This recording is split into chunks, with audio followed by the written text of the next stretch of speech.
मैं अपनी देहाती बीवी अनन्या को छोड़कर अमेरिका चला गया। वहां दूसरी शादी कर ली। जब पिताजी ने फोन पर खबर सुनाई कि तुम्हारी बीवी गर्भवती है, तुम पिता बन गए हो, तो मैंने तुरंत कह दिया कि ये नाजायज बच्चा है। मैंने तो उसे छुआ तक नहीं था। पिताजी ने गुस्से में आकर अनन्या को बच्चलन कहकर घर से निकाल दिया। कई साल बाद मेरी अमेरिका वाली बीवी निया को कैंसर हो गया। मैं उसे अस्पताल ले गया, लेकिन डॉक्टर ने इलाज करने से इनकार कर दिया। मैं वहां कुर्सी पर बैठा रो रहा था। तभी एक छोटा लड़का दौड़ता हुआ आया। वो बिल्कुल मेरे जैसा दिखता था, मेरी हमशक्ल। उसने कहा, मेरी मम्मी डॉक्टर है, वो आपकी बीवी का इलाज कर देंगी। वो मुझे अंदर ले गया, लेकिन सामने बैठी डॉक्टर को देखकर मेरा दिल बैठ गया। वो कोई और नहीं, मेरी पहली देहाती बीवी अनन्या ही थी। मैं उस साधारण गांव की लड़की को अपनी पत्नी कभी नहीं मानता था। गुस्से से मेरी आंखें लाल हो चुकी थीं। अनन्या, जो मेरी फुफेरी बहन की बेटी थी, वो अब मेरी पत्नी बन चुकी थी। मेरी आवाज सुनकर उसने दर्द और लाचारी से आंखें बंद कर लीं। उस पल वो मेरे लिए सिर्फ एक बोझ थी, जिसे मैंने फेंक दिया था। ये सारी तबाही मेरे मैट्रिक पास करने के तुरंत बाद शुरू हुई थी। मेरी ख्वाहिश थी कि विदेश जाकर पढ़ाई करूं और वहीं किसी पढ़ी लिखी, स्मार्ट लड़की से शादी करूं। लेकिन एक दिन पिताजी ने अपना फैसला सुनाया। हमने अनन्या से तुम्हारा रिश्ता तय कर दिया है, वो अगले हफ्ते यहाँ आ जाएगी। मैं पिताजी के फैसले पर भड़क गया। खूब हंगामा किया, लेकिन उनकी जिद के आगे मेरी एक न चली। मैं मॉडल लड़का था और अनन्या एक गांव की साधारण लड़की। उसकी सादगी, उसके कपड़े, उसका लहजा, मेरे लिए सब मजाक थे। सबसे बड़ी बात, उसका वजन बहुत ज्यादा था, जो मेरी नफरत में घी डालने का काम करता था। उसके मोटापे और गवई अंदाज की वजह से मुझे बहुत चिढ़ होती थी। शादी के बाद कॉलेज के दिनों में जब मैं दोस्तों से मिलता तो वो तुरंत छेड़ने लगते। क्यों भाई, देहाती बीवी वाली जिंदगी कैसी चल रही है? एक दोस्त मजाक उड़ाता, दूसरा हंसते हुए कहता, सुना है मोटी बेगम ने तेरे सारे सपने तोड़ दिए हैं।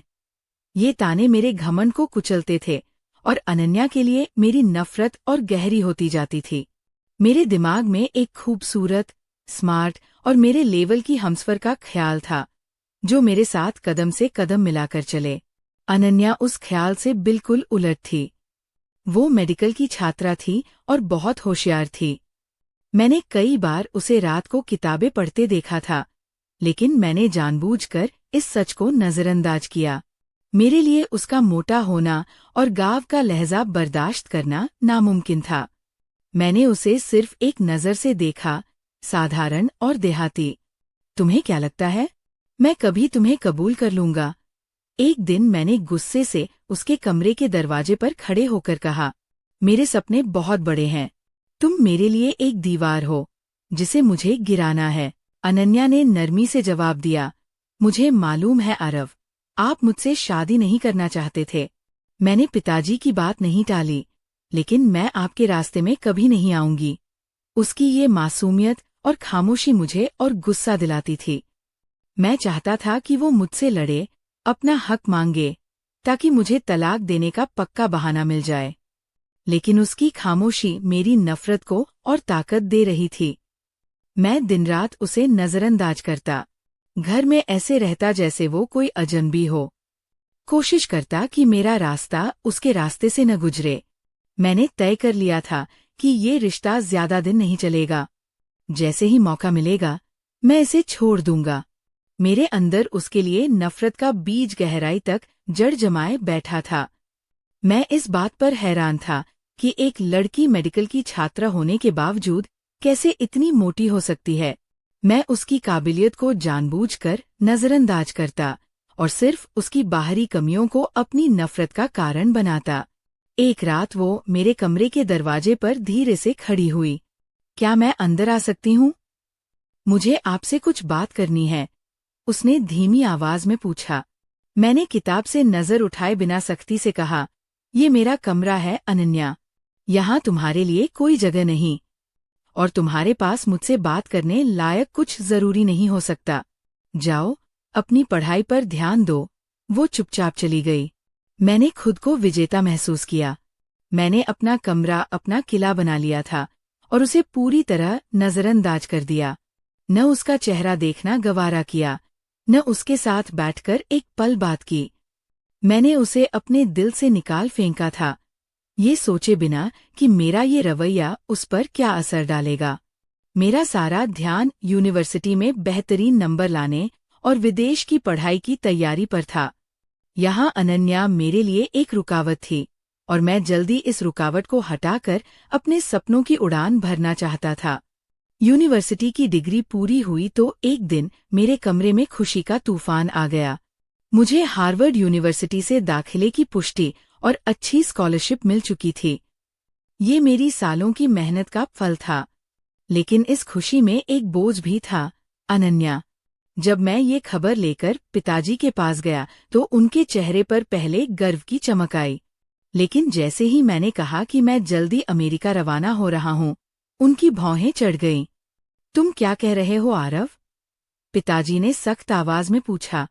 तुम शादीशुदा हो, अपनी पत्नी को छोड़कर कैसे जा सकते हो?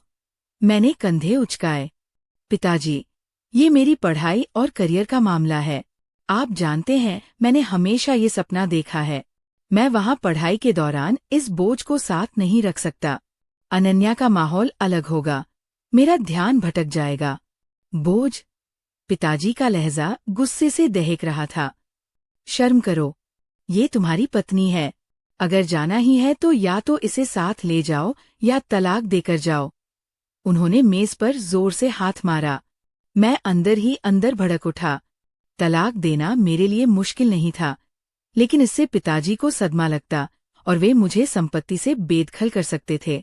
मैंने लंबी सांस ली और चालाकी से कहा, अगर आपकी यही जिद है तो मैं तलाक नहीं दूंगा, इसे यही छोड़कर जाऊंगा।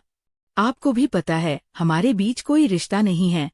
ये महज कागज का टुकड़ा है जिसे मैं बाहर जाकर खत्म कर दूंगा। लेकिन अभी तलाक देकर आपको तकलीफ नहीं देना चाहता। पिताजी कुछ देर सोचते रहे। उनकी आंखों में गहरी उदासी थी। वो मेरी और अनन्या की शादी बचाने की आखिरी कोशिश कर रहे थे, लेकिन मैंने उन्हें भावनात्मक ब्लैकमेल से मजबूर कर दिया। अच्छा ठीक है, अपनी पढ़ाई के पीछे भागो, लेकिन याद रखना, तुम इस रिश्ते को धोखे में रखकर जा रहे हो। ये कदम तुम्हारे लिए तबाही लाएगा। पिताजी ने सर झुकाया और कमरे से बाहर चले गए। उनकी नजरों में जो निराशा थी, वो मुझे उस वक्त भी चुभ गई। लेकिन मेरे सपनों के सामने सब छोटा था। 2 हफ्तों में मैंने सारी तैयारी पूरी कर ली। इस दौरान अनन्या से कोई बात नहीं हुई। वो अपने कमरे में रहती, मैं अपने में। हमारी शादी को लगभग 2 साल हो चुके थे और इन 2 सालों में हमारी मुलाकातें सिर्फ किचन या हॉल में संयोग से हुई थी। उसने कभी शिकायत नहीं की, कभी प्यार या ध्यान नहीं मांगा। वो एक खामोश, भोली लड़की थी, लेकिन मेरे लिए उसके मोटापे और देहाती बैकग्राउंड से ज्यादा कुछ मायने नहीं रखता था। आखिरी दिन, एयरपोर्ट जाने से कुछ घंटे पहले, ड्राइंग रूम में उसका सामना हो गया। वो सामान के पास खामोशी से खड़ी थी। उसके चेहरे पर कोई भाव नहीं था, जैसे पत्थर की मूर्ति। मुझे लगा कि शायद आखिरी मौका है कि थोड़ा अपनापन दिखाऊं, लेकिन मेरी अकड़ और नफरत ने रोक दिया। सुनो, मैंने ठंडे लहजे में कहा, जैसे किसी अजनबी से बात कर रहा हूं। उसने सर ऊपर उठाया। पहली बार मैंने उसकी आंखों में गहरा समंदर देखा। उन आंखों में कुछ था जो मेरी नफरत को भी पिघला सकता था। लेकिन मैंने तुरंत नजरें फेर लीं। तुम्हारा इंतजार बेकार है, मैं वापस नहीं आऊंगा। और अगर आया भी तो सिर्फ इस रिश्ते को खत्म करने के लिए। जल्दी तुम्हें आजाद कर दूंगा, फिर तुम अपनी जिंदगी जियो। मैंने ये शब्द उसके दिल में छुरी की तरह उतार दिए। उसके जज्बात का जरा ख्याल नहीं किया। मुझे एक पल लगा कि उसके हाथ कांप रहे हैं और आंखों में नमी आ गई है, लेकिन मैंने दिल कठोर कर लिया। मुझे लगा मैंने उससे बड़ा बदला ले लिया, उन तानों का जो मुझे उसके कारण सहना पड़ा था। वो कुछ नहीं बोली, सिर्फ सर हिलाया और मुड़कर चली गई। उसकी खामोशी ने मुझे ज्यादा तकलीफ दी। मैंने दिल पर पत्थर रखा और मामबनों से गले मिलकर अलविदा कहा। पिताजी के चेहरे पर अभी भी अफसोस था। घर से निकलकर कार में बैठा तो मैंने अनन्या के कमरे की खिड़की पर एक पल देखा, लेकिन वहां पर्दा पड़ा था। एयरपोर्ट पहुंचा और जहाज हवा में उड़ चला। मेरे दिमाग में सिर्फ अमेरिका का चमकदार भविष्य था, जहां कोई देहाती बीवी या मोटी बेगम वाले ताने नहीं होंगे। मेरे पास तलाक के कागजात थे, जिन्हें मैं पिताजी के सामने इस्तेमाल नहीं किया था, लेकिन मन में इरादा था कि अमेरिका पहुंचते ही भेज दूंगा और ये बोझ हमेशा के लिए उतार दूंगा।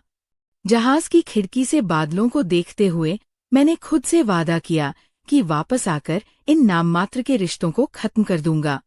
मैंने अनन्या को अपनी जिंदगी के पन्नों से मिटा दिया था। उस वक्त नहीं जानता था कि ये मेरा सबसे बड़ा पछतावा बनेगा। मुझे अपनी आज़ादी से ज्यादा कुछ प्यारा नहीं था और मैंने इस आज़ादी की कीमत एक मासूम इंसान के दिल और अपने पिता की खुशी से चुकाई थी। ये उड़ान सिर्फ अमेरिका की नहीं, मेरी अपनी अखलाक और इंसानियत से दूरी की उड़ान थी। मैं खुदगर्जी की दलदल में पूरी तरह फंस चुका था। अमेरिका पहुंचकर जिंदगी में अचानक बदलाव आया। तेज रफ्तार जिंदगी, पूरी आज़ादी, कोई रोक टोक नहीं। सब बहुत अच्छा लगा।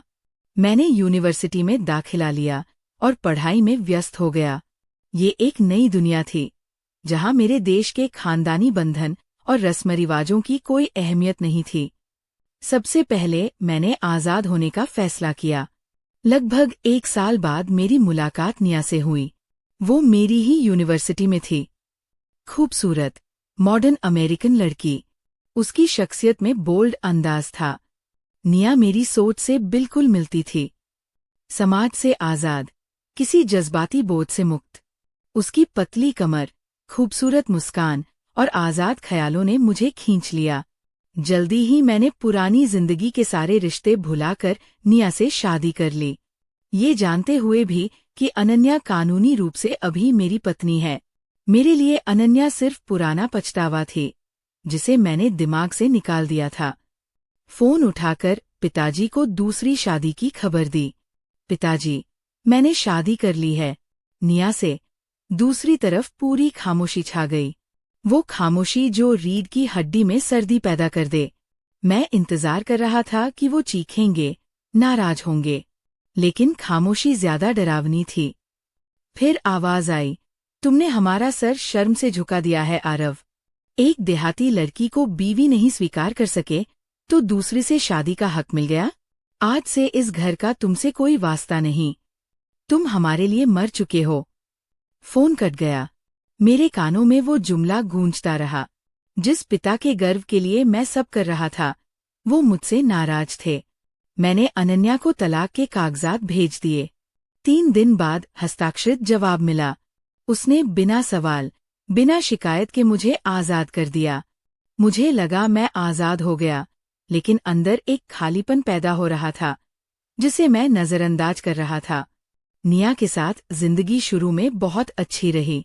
मैंने उसे महंगे तोहफे दिए, हर ख्वाहिश पूरी की।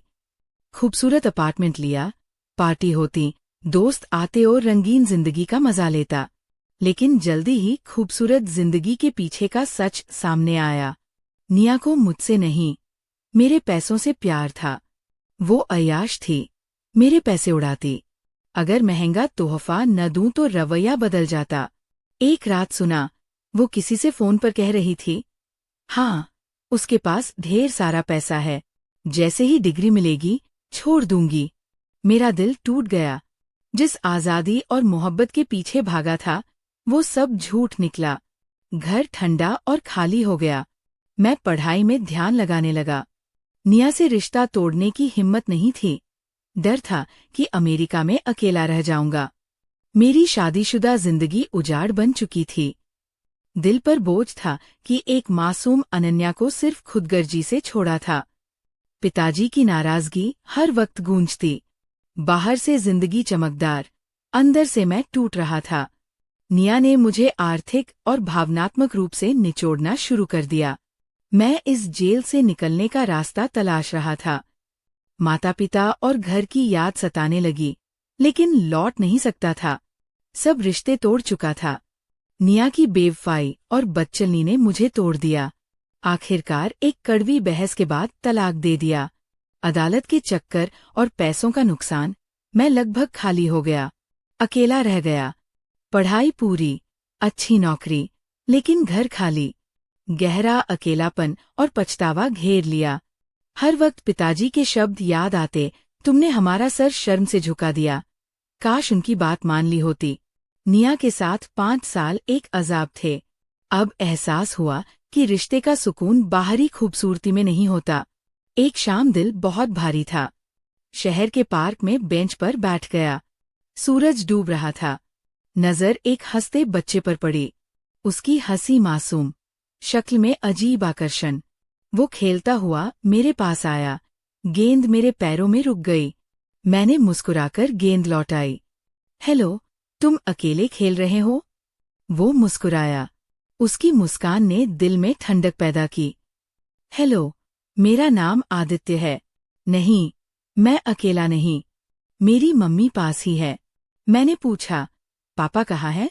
उसने मासूमियत से कहा, मेरे पापा तो आसमान पर सितारों के पास चले गए। लेकिन मम्मी मेरे लिए पापा भी है और मम्मी भी। वो डॉक्टर है, बहुत बहादुर। उसकी बातों में प्यार था जो मुझे छू गया। वो काफी देर मुझसे बातें करता रहा। अपनी मम्मी की कहानी सुनाई, कैसे रातों को जागकर पढ़ाई करती थी और अब बड़ी डॉक्टर बन गई है। क्या तुम डॉक्टर हो? आदित्य ने पूछा। नहीं बेटा, मैं इंजीनियर हूँ। तभी एक नरम आवाज आई, आदित्य, तुम कहाँ हो बेटा? देर हो रही है। आदित्य ने हाथ हिलाया। मम्मी, इधर। मैं अंकल से बात कर रहा हूँ। मैंने सर उठाया। वो औरत नीले कोट और हल्के दुपट्टे में शालीन लग रही थी। पास आई तो मास्क हटाया। मेरी सांसें अटक गई। जमीन खिसक गई। वो अनन्या थी, लेकिन बिल्कुल बदल चुकी।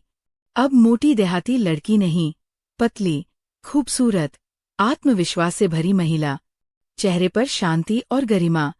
शरीर पर मोटापे का नामो निशान नहीं। सफेद कोट, बाल नफासत से बंधे। उसका ये रूप मेरे घमंड पर तमाचा था। आदित्य की शक्ल मुझसे मिलती थी। मेरी गलतियां, पिताजी की नाराजगी, निया की नाकामी, सब एक साथ सामने आ गए। मैं खुद को नाकाम और मूर्ख महसूस कर रहा था। वो मुझे अनदेखा कर रही थी। आप ठीक तो हैं मिस्टर? ठंडे लहजे में पूछा, जैसे पहली बार देख रही हो। मेरा सीना दर्द से भर गया। अनन्या, तुम यहाँ क्या कर रही हो? उसने कोट की जेब से पेन निकालकर घुमाते हुए कहा, मेरा नाम डॉक्टर अनन्या है। मैं यहाँ अपना क्लिनिक चलाती हूँ। भारत से मेडिकल डिग्री पूरी करने के बाद आगे की ट्रेनिंग ली। 5 साल पहले आपसे कानूनी और भावनात्मक दोनों रिश्ते खत्म कर चुके हैं। मैं माफी मांगने आगे बढ़ा, हाथ उसके कंधे पर रखने की कोशिश की। उसने पीछे हटकर साफ लकीर खींच दी। मिस्टर, दूरी बनाए रखें। फिर वो आदित्य का हाथ पकड़कर चली गई। मैं पार्क में अकेला रह गया। अगले कई दिन मैं उसके क्लिनिक के बाहर गुजारा। फूल, तोहफे भेजे, सब वापस आए। मैं उसके दिल की दीवारें तोड़ना चाहता था। एक शाम आदित्य से बात करते हुए मैंने उसका हाथ थामा। झूठ मत बोलो अनन्या, आदित्य मेरा बेटा है ना? उसका चेहरा जर्द पड़ा, फिर संभला। आदित्य मेरा बेटा है। उसके पिता 5 साल पहले मर चुके हैं। तुम कैसे कह सकती हो? मैं इसका पिता हूँ। उसने कड़वी मुस्कान दी। 5 साल पहले ये हक कहा था? जब आप मुझे छोड़कर गए थे। आपने मुझे तौहीन की, बोझ कहा। मैंने अकेले जिंदगी बनाई है। अब आपके लिए जगह नहीं। वो चली गई। मैं जमीन पर बैठ गया। सब खो चुका था। फिर मैं भारत लौटा। पिताजी से मिला। 5 साल बाद घर की दहलीज पर कदम रखना अजनबी जैसा था। पिताजी अखबार पढ़ रहे थे। मुझे देखकर रुके, लेकिन चेहरे पर कोई गर्मजोशी नहीं। यहाँ क्यों आए हो? अपनी गलती सुधारने आया हूँ पिताजी। मैंने निया की बेवफाई, अनन्या की सफलता, आदित्य की तस्वीर, सब बताया। तस्वीर देखकर पिताजी की आंखें नम हो गईं। ये लड़का बिल्कुल तुम पर गया है। मैंने पूछा, पिताजी, आपने अनन्या की पढ़ाई की बात क्यों छुपाई? पिताजी मुस्कुराए। ये तुम्हारी सजा थी। वो शादी के वक्त ही मेडिकल छात्रा थी। तुमने उसे अकेला छोड़ा, जुल्म किया। मैंने उसका साथ दिया क्योंकि वो मेरी बहू थी। आज तुम उसके लायक नहीं। वो सफल डॉक्टर और मजबूत माँ है, तुम नाकाम पति और गुनहगार पिता। ये सुनकर मैं टूट गया। आदित्य मेरा बेटा है ना? अनन्या ने सच कहा। जिसने हक नहीं दिया, उसके लिए पिता मर चुका होता है। मैं पिताजी के पैरों में गिर पड़ा। माफ कर दो, मैं सब ठीक करना चाहता हूँ। पिताजी ने गले लगाया। जाओ, खुद को साबित करो। उसका विश्वास जीतो। मुश्किल होगा, लेकिन अगर बदल गए हो तो भगवान मदद करेंगे। मैं अमेरिका लौटा। महीनों तक क्लिनिक के बाहर इंतजार। फूल, माफीनामा। बारिश धूप में खड़ा रहा। आदित्य को खिलौने, अनन्या की मदद। एक दिन आदित्य बीमार पड़ा। मैं रात भर क्लिनिक में रहा। सुबह अनन्या ने कहा, तुम घर नहीं गए? क्योंकि मैं तुम्हारा पति हूँ। एक बार अकेला छोड़ा था, दोबारा नहीं छोड़ूंगा। महीनों की कोशिश से उसका दिल नर्म हुआ। एक दिन पार्क में आदित्य ने मुझे पापा कहा। अनन्या मुस्कुराई। हमने परिवार की मौजूदगी में छोटी सी रस्म में दोबारा निकाह किया, इस बार उम्मीद और समझ के साथ। आज मैं सफल इंजीनियर हूँ, लेकिन असली पहचान ये है, मैं पछतावे से उबरा पति और गर्व से भरा पिता हूँ। दोस्तों, इस कहानी से हमें ये बड़ी सीख मिलती है कि कभी भी किसी इंसान की कीमत उसकी बाहरी शक्ल, कपड़ों, लहजे या पृष्ठभूमि देखकर मत आंको। असली खूबसूरती और काबिलियत दिल और मेहनत में छुपी होती है। जो आज आपको कमतर या बोझ लग रहा हो, वही कल आपकी जिंदगी की सबसे बड़ी ताकत बन सकता है। घमंड और खुदगर्जी में लिए गए फैसले अक्सर हमें सालों तक पछतावा देते हैं, जबकि धैर्य, सम्मान और सच्चा प्यार हमें वो सुकून देता है जो पैसों या चमक दमक से कभी नहीं मिलता। अपने रिश्तों को वक्त दो, उन्हें समझो और उनकी कद्र करो, क्योंकि एक बार खो जाने के बाद वापस पाना बहुत मुश्किल हो जाता है। जिंदगी में सच्ची कामयाबी वो नहीं जो सिर्फ करियर या बैंक बैलेंस में दिखे, बल्कि वो है जो दिलों को जोड़े और सुकून दे। तो दोस्तों, कहानी पसंद आई हो तो चैनल को सब्सक्राइब, वीडियो को लाइक करना ना भूलें। अपनी राय कमेंट करके जरूर बताएं। और ये कहानी आप कहाँ से देख रहे हैं, अपना और अपने शहर का नाम हमें लिख भेजें। फिर मिलते हैं एक नई कहानी के साथ। तब तक के लिए धन्यवाद।